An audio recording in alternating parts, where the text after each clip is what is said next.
Goodbye federal abortion rights.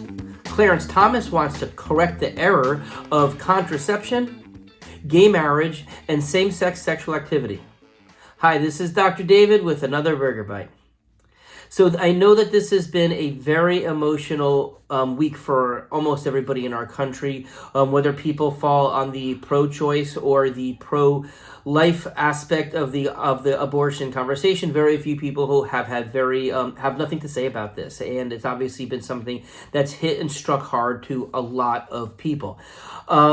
Today, I want to actually focus on the written opinion that Clarence Thomas had put forth as part of the Supreme Court hearings.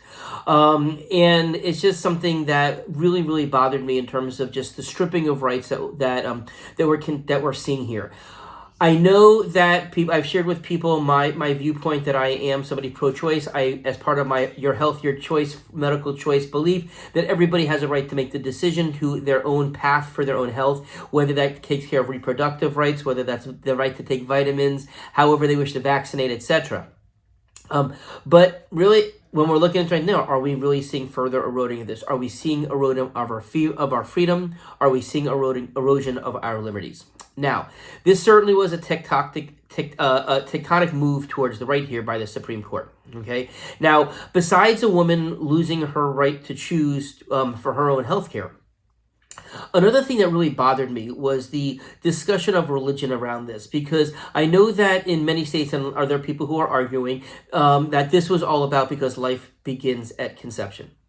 Now, I totally understand that there are people out there who believe that this is part of their religious doctrine. And of course, if this is what somebody has religious beliefs is, I totally understand why they would not want to participate in an activity that they feel is immoral, righteous, whatever term you want to use.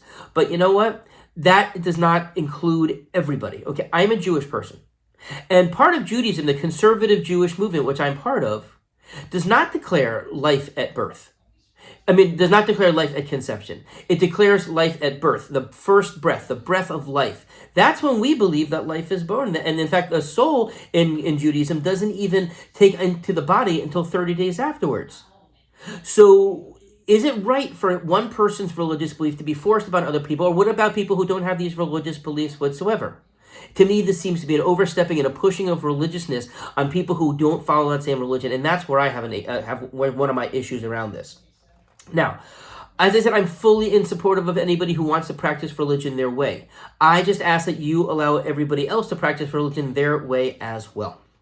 Okay? Now, I'm also really disappointed because I think that there's so many unintended consequences that can be coming out of this. And this was something that my wife and we were just discussing the other day about this.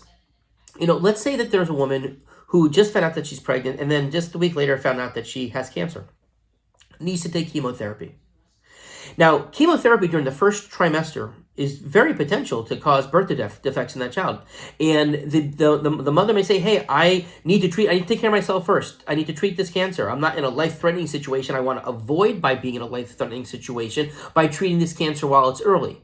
But I also don't want to expose a potential child of mine to these types of problems. Will the baby even make it through?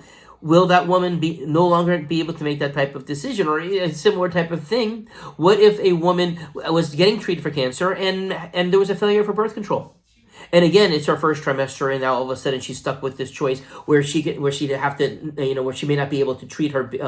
She'd have to expose her baby to chemotherapy or not take chemotherapy. Should that really be the choice that people are making? Should I take chemotherapy or should I not take chemotherapy because I have an early pregnancy? Again, you can see, and I'm sure people come up with lots of other areas where people can come up, or scenarios where people could come up with this that may not have any realization whatsoever. Okay, now back to the Clarence Thomas comments, Supreme Justice Thomas. Now, he said specifically, as I had said before, that the Supreme Court should reconsider the decisions on same-sex marriage, on gay marriage, on same-sex marriage, on contraception, and even same-sex sexual activity. Okay, he went on to further say this: these past conclusions were also erroneous, and the court has a duty to correct the error. Okay, So where are we going here, guys? Is this, I mean, again, we don't know that this is going to take off. Is somebody going to probably challenge it? Sure, they're probably going to bring this up now because they heard Clarence Thomas call for action to do this. So are we going to now see all of these other rights being taken away? Human rights that everybody would expect of. I mean, how many people out there, there are certain types of contraceptions like IUDs where there is a conception first before this is just stopping implantation.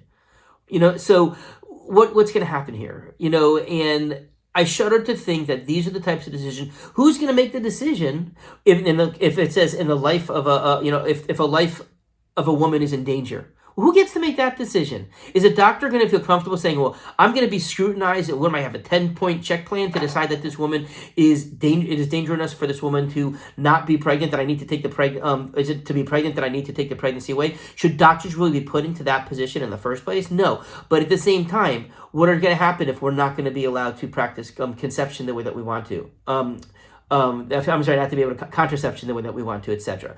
So I know that we're going to continue to have deep feelings about this. But what is the one thing that anybody can do about this? We all have a voice. Okay?